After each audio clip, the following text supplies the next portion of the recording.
નમસ્કાર વિદ્યાર્થી મિત્રો, અગાઉના લેક્ચરની અંદર આપણે રાઉલ્ટનો નિયમ અને હેનરીના નિયમની ચર્ચા કરી.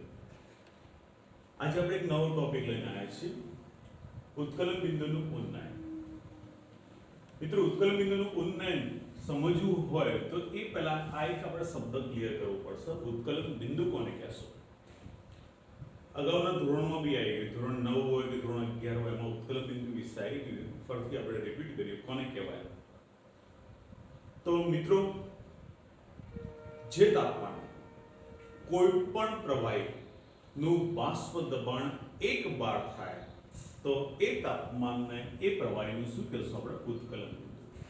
ફરીથી, જે તાપમાને કોઈ પણ પ્રવાહી, હવે પ્રવાહી તરીકે તમે દ્રાવક લો અથવા દ્રાવણ લો, તો કોઈ પણ પ્રવાહીનું બાષ્પ દબાણ 1 બાર થાય તો એ તાપમાનને આપણે શું કહેશું? ઉત્કલન બિંદુ કહેશું. ઉત્કલન બિંદુને મિત્રો જેને આપણે બોઇલિંગ પોઈન્ટ કહીએ, શોર્ટમાં એને આપણે સિમ્બોલ તરીકે ટીબી વડે દર્શાવીએ. હવે મિત્રો બીજું આપણે જાણીએ છીએ કે દ્રાવક કરતાં દ્રાવણનું બાષ્પ દબાણ ઓછું હોય. જો તમે ગરમી આપશો, તાપમાન વધારશો તો બાષ્પ દબાણ વધી શકે, બરોબર? એનું એક ઉદાહરણ લઈએ. માનો કે આપણે દ્રાવક તરીકે પાણી લઈએ મિત્રો,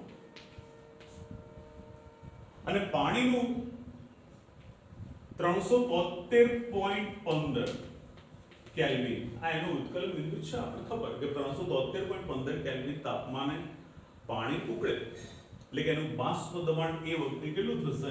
1 બાર થશે.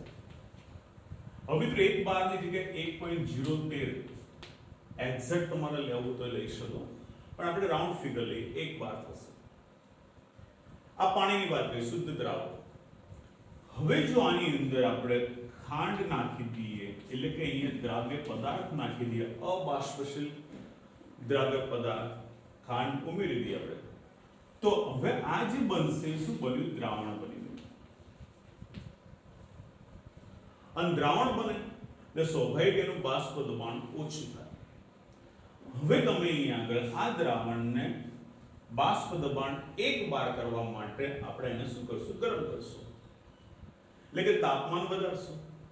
તો 313.15 કેલ્વિન થી વધુ ઊંચા તાપમાને જ્યારે એનું બાષ્પ દબાણ 1 બાર થાય ત્યારે આ ઉકળશે. એટલે આપણે કહી શકીએ અહીંયા આગળ કે અહીંયા આગળ આપણે તાપમાનનો વધારો કર્યો ત્યારે બાષ્પ દબાણ 1 બાર થયું, તો એ કહી શકીએ આપણે કે અહીંયા ઉત્કલન બિંદુમાં શું થાય? વધારો થાય. તો ઉત્કલન બિંદુમાં જે વધારો થયો એ વધારાને આપણે શું કહીશું? હવે નવો આખો શબ્દ કહેશું, ઉત્કલન બિંદુ ઉન્નયન કહેશું આપણે. અને ઉત્કલન બિંદુ ઉન્નયનને આપણે દર્શાવવું હોય તો સિમ્બોલ તરીકે ડેલ્ટા ટીબી વડે દર્શાવશું. ફરી મિત્રો, પાણી લીધું આપણે, એનું બાષ્પ દબાણ 1 બાર કરવા માટે આપણે 373.15 કેલ્વિન તાપમાને ગરમ કરીએ, જેને આનો પાણીનું ઉત્કલન બિંદુ કહેશું. હવે આની અંદર આપણે ખાંડ ઉમેરી, દ્રાવણ બની, દ્રાવણનું બાષ્પ દબાણ 1 બાર કરવા માટે આપણે ગરમ કરશું, તો 373.15 કેલ્વિનથી વધુ ઊંચા તાપમાને ગરમ કરશું તો અહીં 1 બાર દબાણ થશે. તો અહીંયા 373.15, અહીંયા 373.15 થી વધુ, એટલે કહેવાનો મતલબ કે ઉત્કલન બિંદુમાં જે વધારો થયો એ વધારાને આપણે શું કહેશું? અહીંયા ઉત્કલન બિંદુ ઉન્નયન, અથવા ઉત્કલન બિંદુ ઉન્નયન ડાયરેક્ટ કહેશું, અથવા ઉત્કલન બિંદુનું ઉન્નયન કહી શકીએ, જેને ડેલ્ટા ટીબી વડે દર્શાવી શકીએ. તો આપણા મગજમાં ક્લિયર હોવું જોઈએ. હવે નવો પોઈન્ટ લઈએ આપણે, મોલર ઉન્નયન. આ બે શબ્દ આપણે મગજમાં ક્લિયર થવું જોઈએ. મોલર ઉન્નયન કોને કહેશું? તો 1 કિલોગ્રામ શુદ્ધ દ્રાવક લો તમે, 1 કિલોગ્રામ શુદ્ધ દ્રાવક, અને એની અંદર તમે 1 મોલ દ્રાવ્ય પદાર્થ ઉમેરો, તો બનતા દ્રાવણના ઉત્કલન બિંદુમાં જે વધારો થાય એને આપણે મોલર ઉન્નયન કહેવાય. ફરીથી 1 કિલોગ્રામ શુદ્ધ દ્રાવક લો, એની અંદર તમે અબાષ્પશીલ દ્રાવ્ય પદાર્થ 1 મોલ ઉમેરો, પરિણામે ઉત્કલન બિંદુમાં જે વધારો થાય એને મોલર ઉન્નયન કહી શકાય. અહીં આગળ મિત્રો એક બાબત ધ્યાન રાખશું આપણે કે જ્યારે દ્રાવક લઈએ આપણે 1 કિલોગ્રામ દ્રાવક લઈએ આપણે 1 કિલોગ્રામ અને એની અંદર 1 મોલ તરીકે તમે યુરિયા લો અથવા ગ્લુકોઝ લો 1 મોલ અથવા તમે ખાંડ લો જેને આપણે સુક્રોઝ કહીએ, તો દરેકના ઉત્કલન બિંદુમાં થતો વધારો એક સરખો જોવા મળશે. તો અહીંયા દરેકના ઉત્કલન બિંદુમાં થતો જે વધારો એક સરખો જોવા મળે મિત્રો, એ શું દર્શાવે કે અહીંયા ઉત્કલન બિંદુનું ઉન્નયન અથવા મૂલક ઉન્નયન જે છે આપણે કહીએ એ કોની પર આધાર રાખે? ફક્ત દ્રાવકના સાંદ્રતા ઉપર આધાર રાખે, દ્રાવકના સાંદ્રતા ઉપર આધાર રાખે અથવા એના સંખ્યાકણ ઉપર આધાર રાખે. દ્રાવ્યના સ્વભાવ ઉપર આધાર રાખતો નથી મિત્રો. દ્રાવ્ય કેવી પ્રકૃતિ ધરાવે એ અહીંયા અગત્યનું નથી. અહીંયા તમે દરેકના મોલ સરખા લીધા તેમ છતાં બી ઉત્કલન બિંદુમાં વધારો એક સરખો જોવા મળ્યો. એનો મતલબ સ્પષ્ટ દેખાય કે અહીંયા આગળ જે પદાર્થ લીધા એ પદાર્થની સંખ્યા કણ ઉપર આધાર રાખે, સાંદ્રતા ઉપર આધાર રાખે. માટે આપણે કહી શકીએ કે દ્રાવક ઉત્કલન બિંદુનું ઉન્નયન જે છે એ સંખ્યાત્મક ગુણધર્મ. આપણે યાદ રાખશું મિત્રો, આપણે MCQ માં ક્યાંય કામ આવી શકે. હવે છેલ્લો પોઈન્ટ આપણે લઈએ તો ઉત્કલન બિંદુ ઉન્નયન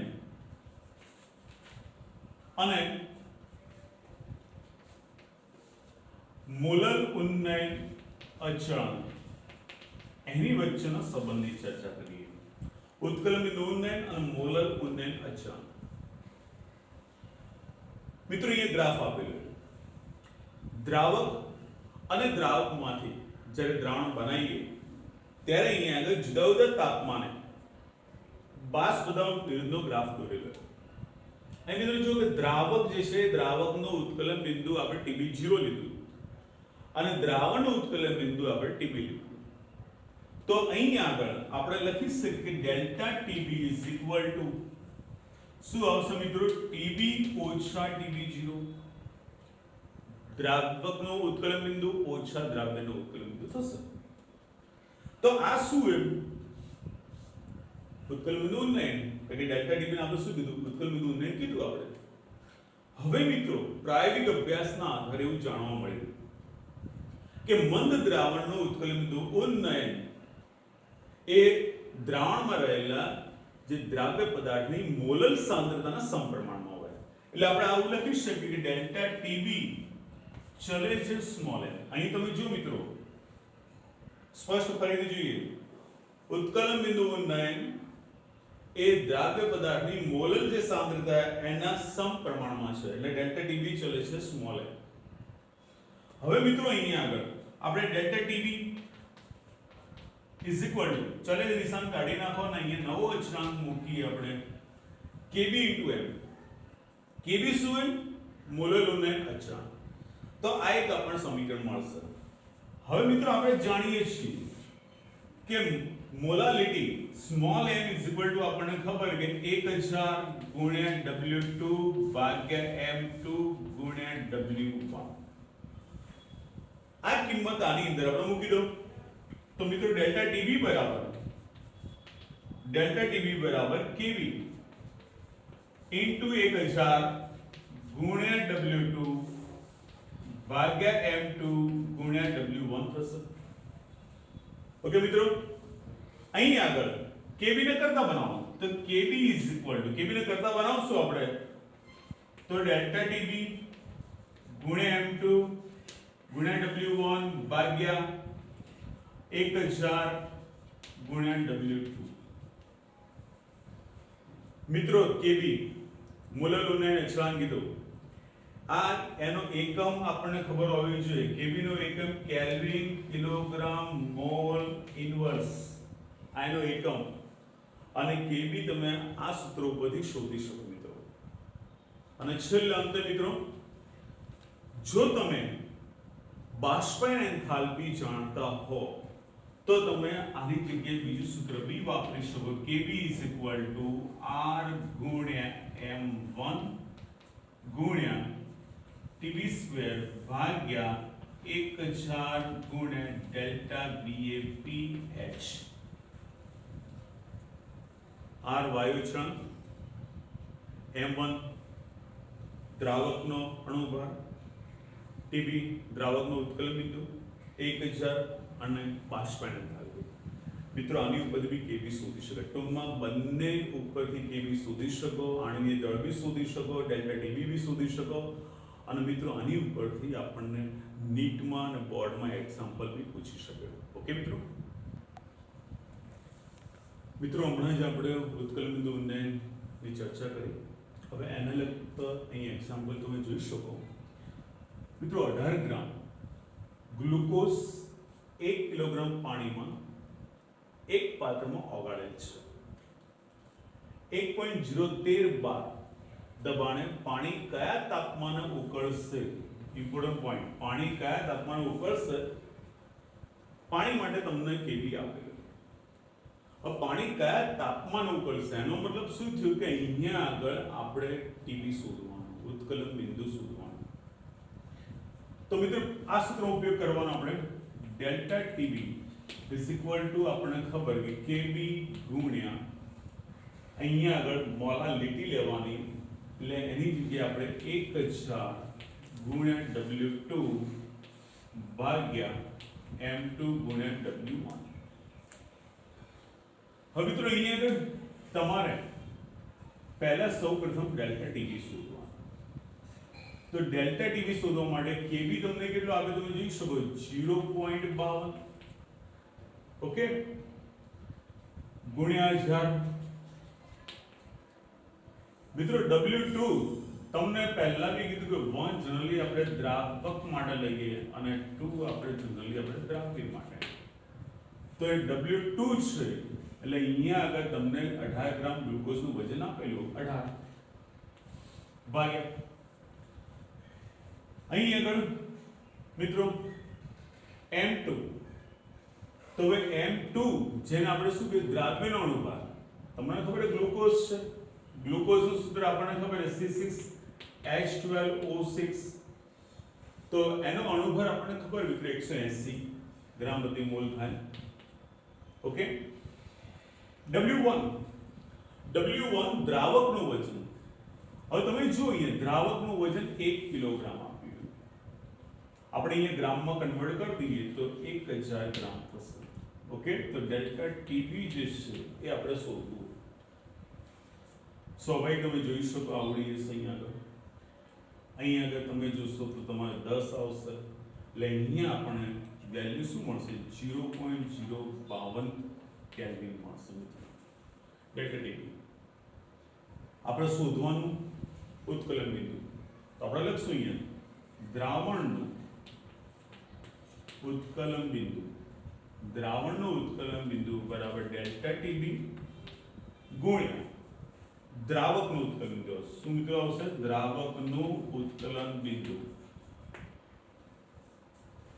હવે જો મિત્રો ડેલ્ટા ટીબી હમણાં સુધી આપણે 0.052 સોરી અહીંયા પ્લસ આવશે 0.052 અને પ્લસ દ્રાવકનું ઉત્કલન બિંદુ હવે દ્રાવકનું ઉત્કલન બિંદુ દ્રાવક તરીકે આપણે પાણી લીધું પાણીનું ઉત્કલન બિંદુ કેટલું બોઇલિંગ પોઈન્ટ તો 373.15 ઓકે મિત્રો તો અહીંયા આગળ તમે બંનેનો સરવાળો કરો તો 373.202 કેલ્વિન મળશે 373.202 કેલ્વિન મળશે મિત્રો તો અહીંયા આગળ આ એક્ઝામ્પલ એકદમ ઈઝી તમે જોઈ શકો કે અહીંયા આગળ 18 ગ્રામ ગ્લુકોઝ 1 કિલોગ્રામ પાણી ડાયલ્યુટ કરેલો હોય બાષ્પ દબાણ આટલું છે તો અહીંયા કયા તાપમાને ઉકળશે શોધવાનું તો ડેલ્ટા ટીબી ઉપર તમારે ટીબી શોધવાનું એકદમ ઈઝી પોઝ કરી દો અને ફરીથી આવા દાખલા ગણતા રહો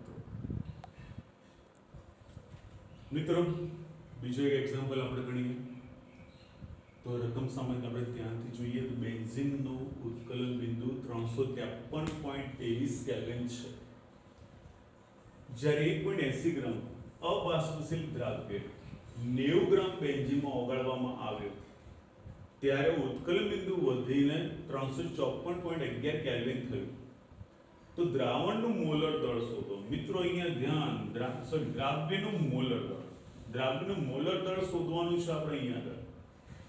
કેબી તમને આપે. હવે પ્રશ્ન અહીંયા શું થાય? એક્ઝામ્પલ ઈઝી છે. પ્રશ્ન શું થાય આપણને કે અહીંયા બેન્ઝીન અને અહીંયા અબાષ્પશીલ દ્રાવ્ય પદાર્થ બંને આપે. તો અહીંયા અત્યાર સુધી જે એક્ઝામ્પલ લીધા એમાં દ્રાવક તરીકે આપણે પાણી લાગે.